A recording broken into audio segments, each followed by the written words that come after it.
क्रांति की आप सभी दर्शकों को ढेर सारी शुभकामनाएं। आज के दिन से आपका अपना न्यूज चैनल न्यूज इंडिया एक नई सोच और धारदार तेवर के साथ एक अलग अंदाज में खबरों को पेश करेगा। हमारे लिए हर वो खबर जरूरी होगी जिसका सीधा सरोकार आपसे यानी दर्शकों से होगा। हम ग्राउंड रियलिटी के जरिए खबरों की तह तक जाकर आपको सच्चाई की एक एक परत खोलकर दिखाएंगे। वो खबरें जो शोर में कहीं पर गुम हो जाती हैं, न्यूज इंडिया उन तमाम खबरों को आप तक पहुंचाएगा। हम सिर्फ खबर नहीं दिखाएंगे, हम बनेंगे आपकी आवाज। तो आप भी चलिए हमारे साथ खबरों के इस नए सफर पर।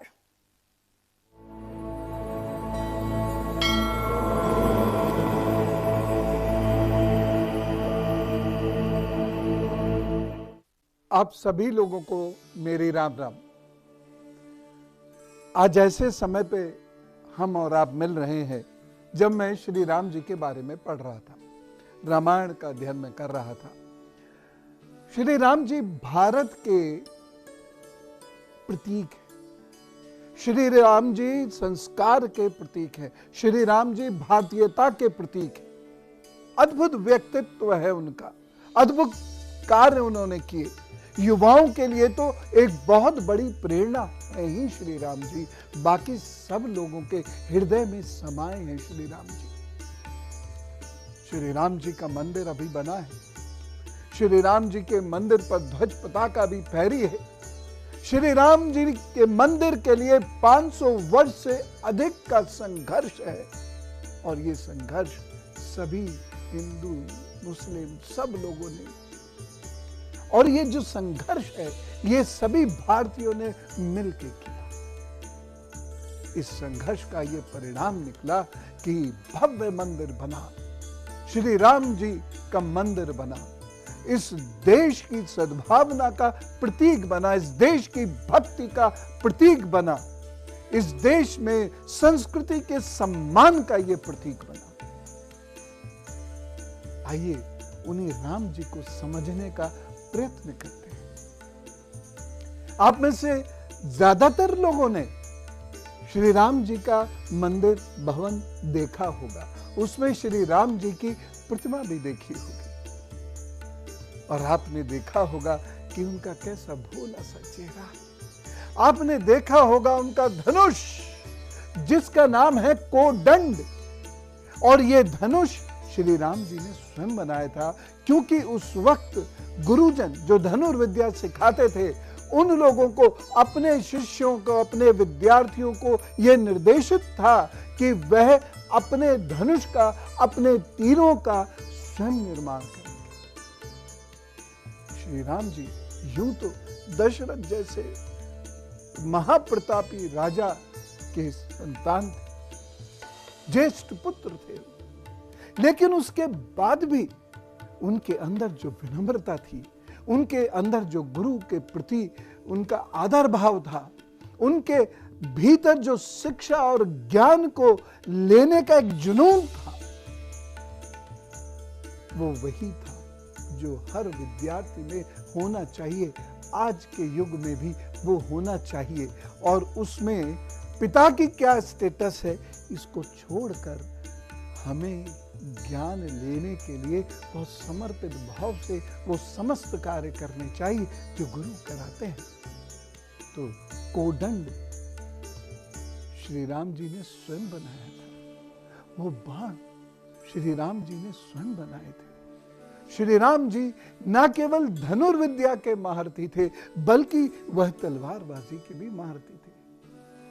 लेकिन फिलहाल मैं आपको श्री राम जी के बारे में बताना चाहता हूं कि वह दिखते कैसे थे। ऋषि वाल्मीकि ने उनके बारे में लिखा है, उनकी लंबी भुजाएं थी, उनका शरीर बहुत पुष्ट था, लंबा था, उनकी ग्रीवा बहुत मोटी थी, कंधे उठे हुए थे, हाथ में मांसपेशियां बहुत मजबूत थी, आंखों में एक भोलापन था और चेहरे पे सदा रहने वाली मुस्कुराहट थी। हम लोग कभी कभी अपने भगवान को बहुत स्त्री रूप जैसा दिखा देते हैं।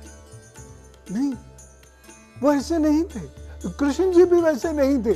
तो श्री राम जी कि जो भुजाएं हैं उसमें इतना बल था कि वह कोदंड पर बाण चलाकर संधान कर सकते थे। अन्यथा कोदंड पर बाण चलाना हर एक के बस की बात नहीं। शिव जी का धनुष तोड़ देना हर एक के बस की बात नहीं है। उसकी प्रत्यंचा तक तो लोग पहुंच ही नहीं पाते थे। उन्होंने वो प्रत्यंचा चढ़ाई और ऐसी चढ़ाई वो धनुष ही टूट गया, क्योंकि मां सीता ने यह प्रतिज्ञा ले ली थी कि मैं उसी से विवाह करूंगी जो इस धनुष को उठा लेगा। तो श्री राम जी ने ना केवल वो धनुष उठाया बल्कि उसकी प्रत्यंचा भी चढ़ाई और टूट भी गया। परशुराम जी का क्रोध भी सहना पड़ा, लेकिन जब परशुराम जी का क्रोध बहुत बढ़ गया तो श्री राम जी भी थोड़े से क्रोध में आए। ऐसा ऋषि वाल्मीकि।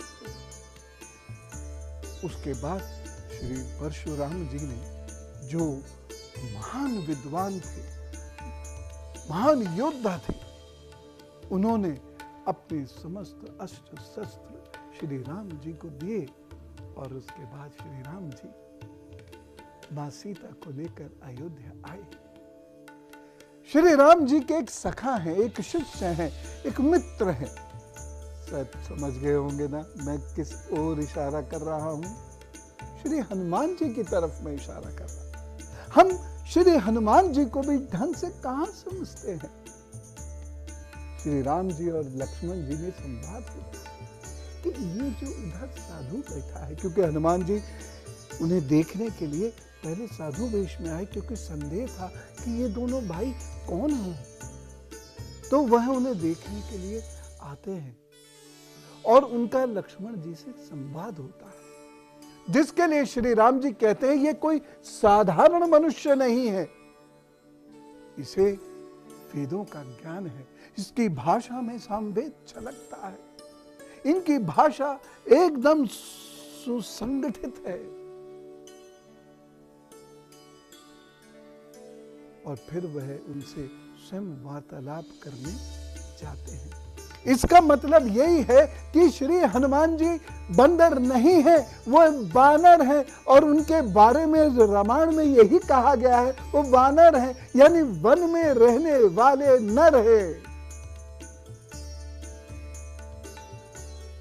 वैज्ञानिकों की खोज की बात कहूं तो निएंडरथल रेस के श्री हनुमान जी हैं।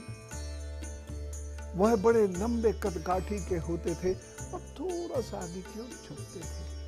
उनकी छलांग बहुत लंबी हुआ करती थी। जैसे श्री हनुमान जी ने छलांग लेकर वह एक जगह विश्राम करके दूसरी छलांग लेकर लंका पहुंच जाते हैं। ऐसा वीर व्यक्तित्व है श्री हनुमान जी का, इसलिए हम उनको कहते हैं बजरंग बली, वीर हनुमाना। तो ये पूंछ वाले बंदर नहीं है, बल्कि उस वक्त के जो वन में रहने वाले नर हुआ करते थे, वो नाना प्रकार से स्वयं को सुसज्जित किया करते थे, स्वयं को सुसज्जित किया करते थे, और ऐसे ही वो पूंछ बनाते थे। उनके वस्त्र भी ऐसे होते थे। नहीं तो क्या आपने सुग्रीव की शासन की महिलाओं के बारे में सुना कि उनकी पूंछ थी? कहीं ऐसा वर्णन आया? नहीं ना, क्योंकि पूंछ थी। तो वह, मैं तो अनेक वर्षों से लोगों को लगातार समझा रहा हूं कि वह वन में रहने वाले वो नर हैं जो अपने आप को सुसज्जित करते थे इसी प्रकार के वस्त्रों से। और आज भी आप वन में रहने वाले नरों को यदि देखेंगे तो वह अपने आप को इसी प्रकार के प्राकृतिक गहनों से सुसज्जित करते हैं। श्री हनुमान जी जब राम जी के सानिध्य में आए तो उनके अंदर वो भाव का समुद्र फूट पड़ा। श्री राम जी की छवि ही ऐसी है कि जब उन्हें कोई देखेगा तो भाव का समुद्र उसके अंदर से फूट पड़ेगा, वह भाव बेहल हो जाएगा, आंखों से अश्रु निकलने लगेंगे, कुछ गुनगुनाने लगेगा, और कुछ नहीं तो राम राम राम राम राम राम राम राम ये कहना शुरू कर देगा। इसीलिए हमें श्री राम जी का वह मंदिर चाहिए था, क्योंकि श्री राम जी इस भारत के, इस भारतीय संस्कृति के, इस भारत के इतिहास के महान प्रतीक हैं। और श्री राम जी ने क्या किया? कोई भेद नहीं किया, कोई भेद नहीं किया। सारे विद्यार्थी ऋषिकुल में या आचार्य कुल में वो बैठकर साथ अध्ययन किया करते थे, कोई भेद नहीं था। वहीं गोह नाम के एक व्यक्ति भी थे। ये वही थे जिन्होंने श्री राम जी को इस किनारे से उस किनारे अपनी नाव से उतारा था और श्री राम जी ने उन्हें गले से लगाया था। कहां श्री राम जी राजा और कहां वो नाविक, लेकिन भेद नहीं था, क्योंकि उनका जो क्षेत्र था वो उसमें महान थे और श्री राम जी हर महान व्यक्ति की कदर करते हैं। ऐसे ही श्री राम जी शबरी जी के आश्रम में जब पहुंचते हैं तो क्या होता है? वहां शबरी अपनी कुटिया से फल लाती है, वो एक भीलनी है। ये भेद आज बढ़ चला है, दुर्भाग्य से ये भेद श्री राम जी के समय में नहीं था। श्री राम जी ने इस भेद को समाप्त कर दिया था। वह शबरी के फल खाते।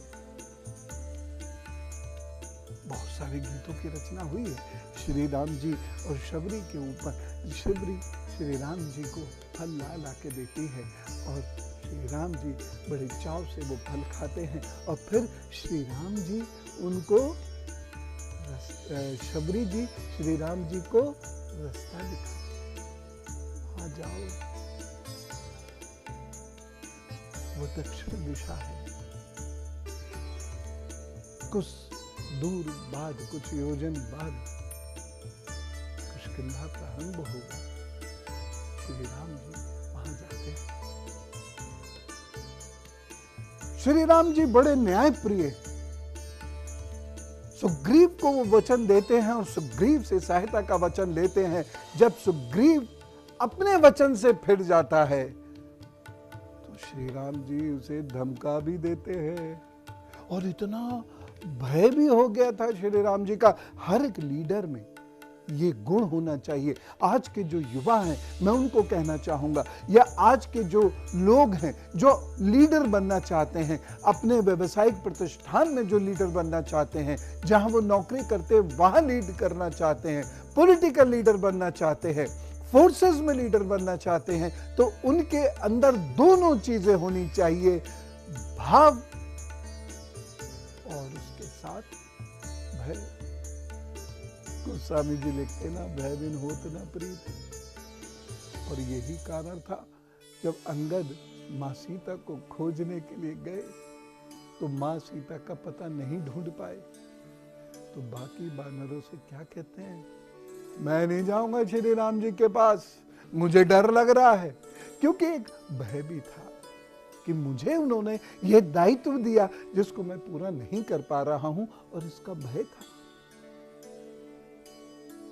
लीला है श्री राम। और इसके बाद श्री राम जी जब लंका के पास पहुंचते हैं, बहुत लंबा समुद्र है और वो कितने योजन का है, कितनी चौड़ा वहां पर पुल बना है, किन लकड़ियों से वो पुल बना है, सब वाल्मीकि कृत रामायण में लिखा हुआ है। पुल बनता है। अच्छा, उसमें अक्सर ये बात कहते हैं जो तार्किक रूप से मेरी समझ में नहीं आती।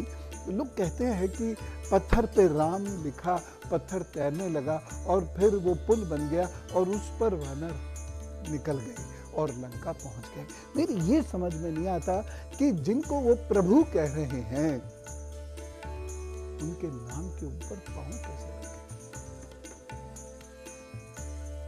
ये कभी नहीं हुआ होगा। और वैसे भी अगर हम वाल्मीकि रामायण का अध्ययन करते हैं तो इसमें बहुत स्पष्ट रूप से ये लिखा तो है कि पुल कैसे बना है, उसमें कौन कौन सी लकड़ियों का प्रयोग हुआ है, उसमें रेते का किस प्रकार से प्रयोग हुआ है, पत्थरों का किस प्रकार से प्रयोग हुआ है, ये सब उसमें दिया हुआ है। श्री राम जी लंका में जाते हैं, युद्ध करते हैं। वो युद्ध आसान नहीं था, क्योंकि रावण भी वीर था, साहसी भी था और जरूरत से ज्यादा कपटी भी था। उस पर सारी सुविधाएं थी, क्योंकि शत्रु की धरती पे जाकर श्री राम जी लड़ रहे थे। शत्रु की धरती पे जाके लड़ना आसान नहीं होता है। अभी भी तो देखिए, जब हमारे सैनिकों का मान मर्दन किया पाकिस्तान ने, तो हमारे नेतागण ने यह निर्णय लिया और हमारी फौजी शत्रु की धरती पर जाके बम बरसा के आई। लेकिन ये आसान नहीं था। जितना कह देना आसान है, इतना सुन लेना आसान है, कुछ भी लिख देना आसान है, लेकिन ये आसान कार्य था नहीं। राम जी भी शत्रु की धरती पे जाके लड़ रहे थे। रावण का जो रथ था वह कभी इधर भागता था, कभी उधर भागता था। श्री राम जी के पास तो रथ भी नहीं था उस समय। फिर इंद्र मदद को आते हैं, अपना रथ भेजते हैं, अताली को भेजते हैं सारथी बनाकर। वहां ब्रह्मास्त्र भी रखा है और राम और रावण के बीच में युद्ध शुरू होता है। अब युद्ध टक्कर का होता है। राम जी परेशान हो रहे थे उस युद्ध में। क्यों परेशान हो रहे थे? अपने लिए नहीं कि उनके बाण लग रहे थे, उनसे लहू गिर रहा था, लक्ष्मण जी मूर्छित हो गए थे, लक्ष्मण जी को बाण लग रहे थे और लक्ष्मण जी के शरीर से लहू गिरता चला जाता था। इसलिए नहीं, बल्कि इसलिए हो रहे थे कि जिन लोगों को मैं लेकर आया हूं, यानी वानर,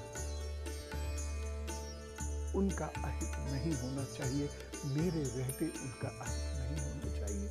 करुणा के सागर हैं श्री राम जी, करुणा हर तरफ बिखरी हुई। युद्ध में भी वह करुणा है और उस करुणा को आप आगे भी देखेंगे।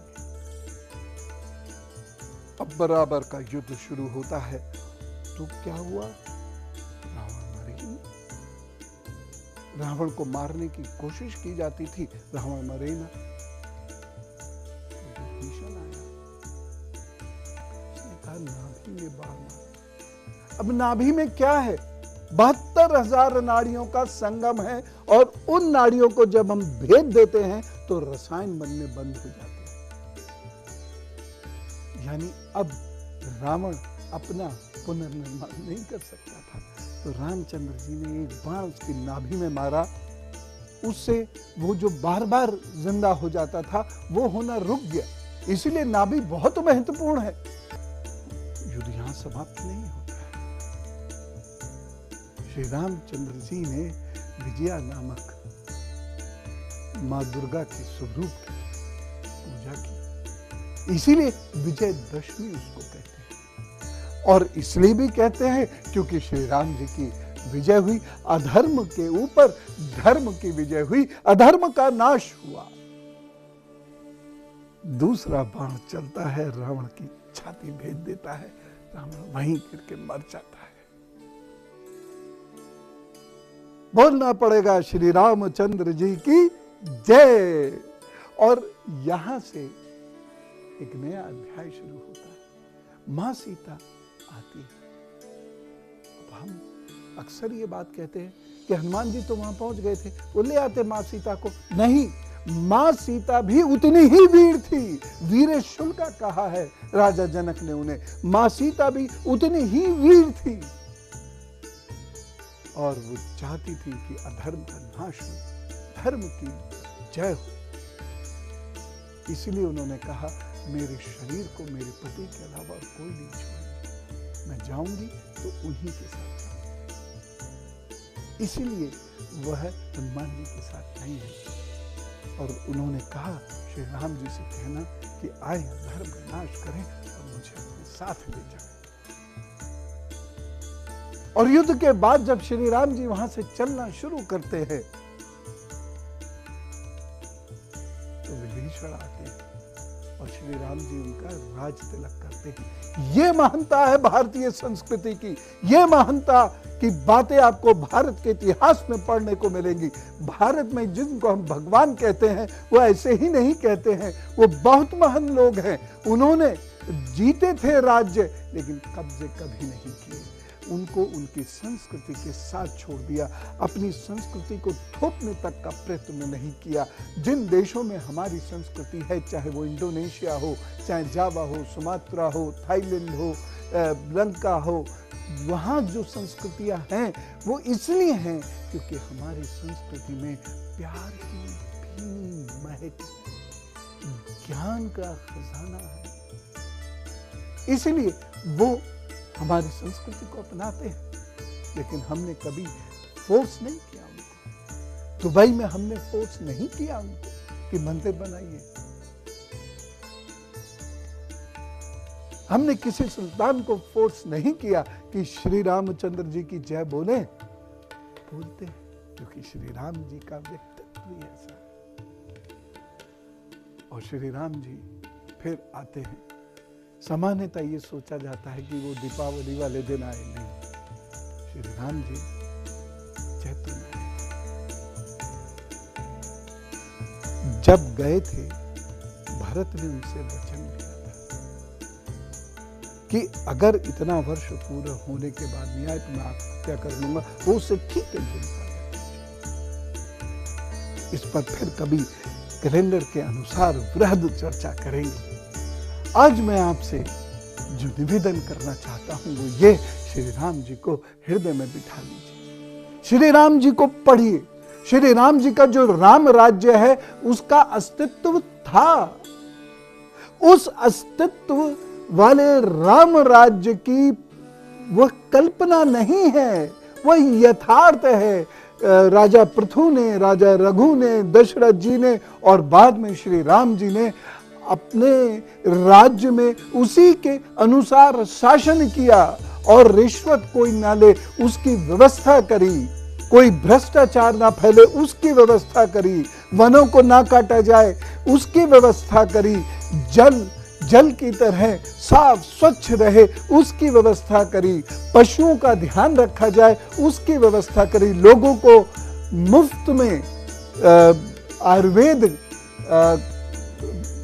के अनुसार उनको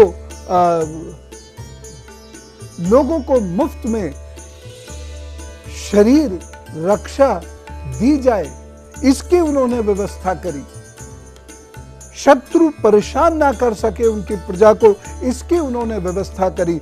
एक फौज वो मेंटेन करते थे और ये कहा उन्होंने भरत से कि भरत, फौजी का पसीना सूखने से पहले, सिपाही का पसीना सूखने से पहले उसे भत्ते मिल जाने चाहिए। ये राम राज्य यथार्थ है और इसमें 100वें सर्ग में ये लिखा हुआ है। कभी थोड़ा सा समय निकालिएगा, 10 मिनट का, और इसको पढ़िएगा, आपको समझ में आएगा कि श्री राम जी को क्यों हम अपनी संस्कृति का प्रतीक मानते हैं। ये व्यक्तित्व है सुंदर। एक राजा का जीवन आम जीवन से अलग होता है, तब भी होता था, आज भी होता है। उसे कई बार अपने परिवार के लिए वो निर्णय लेने पड़ते हैं जो उसके भीतर बैठा हुआ सामान्य आदमी नहीं लेगा, लेकिन वो चूंकि राजा है इसलिए वो निर्णय उन्हें लेने होंगे जिससे प्रजा में शांति हो। और इसका लंबा इतिहास है, सभी राजाओं ने ऐसा किया। इसीलिए हम श्री राम जी को बारंबार पूजते हैं। श्री राम जी हमारे हृदय में ठीक उसी प्रकार निवास करें जैसे श्री हनुमान जी कहा करते थे। श्री राम जी की कृपा मिले तो सारे दुख, रोग, कष्ट, आपदाएं दूर हो जाएंगी। क्या दैवीय, क्या सांसारिक, सारी आपदाएं अपने आप दूर होने लगती हैं। हनुमान जी भी उनके भक्त थे और पूरा जीवन उन्होंने दे दिया। तो आइए श्री राम जी का फिर से हम अभिनंदन करें, वंदन करें। श्री राम जी को अपने हृदय में स्थान दें और श्री राम जी जैसा न्याय प्रिय और कुशल बनने की कोशिश करें। सब कुछ संभव है, हम श्री राम जी जैसे नहीं हो सकते। वह तो अत्यंत विशेष और विशिष्ट थे, लेकिन कणमात्र भी हो जाए, हिंदुस्तान के 10,000 लोग भी श्री राम जी जैसे कणमात्र भी हो जाए तो इस देश का भविष्य और ऊंचा होगा और प्रतिष्ठा बढ़ेगी और हम और ज्यादा सुरक्षित होंगे। तो प्रार्थना करें श्री राम जी से, आप रामायण पढ़ें, वाल्मीकि जी की पूजा जरूर करें, उसके बाद रामायण पढ़ें। वाल्मीकि जी को प्रणाम करके अगर आप रामायण पढ़ेंगे तो आपको समझ में आएगा कि ऋषि वाल्मीकि कौन थे, उन्होंने क्या ऐसा लिख दिया है जो हजारों वर्षों से, 7,000 वर्षों से करोड़ों भारतीयों का और विदेशी लोगों का जीवन संभाले। ऐसा व्यक्तित्व है श्री राम जी का, इसीलिए हम लोग कह देते हैं और सब लोग गाते हैं, श्री रामचंद्र कृपालु भजो मन, हरण भव भय दारुणम, नव कंज लोचन कंज मुख, कर कंज पद कंजारुणम। श्री राम श्री राम। माँ भारती को प्रणाम और श्री राम के चरणों में पुनः पुनः वंदन। आप सबका जीवन सुखी हो, राम में हो। ओम।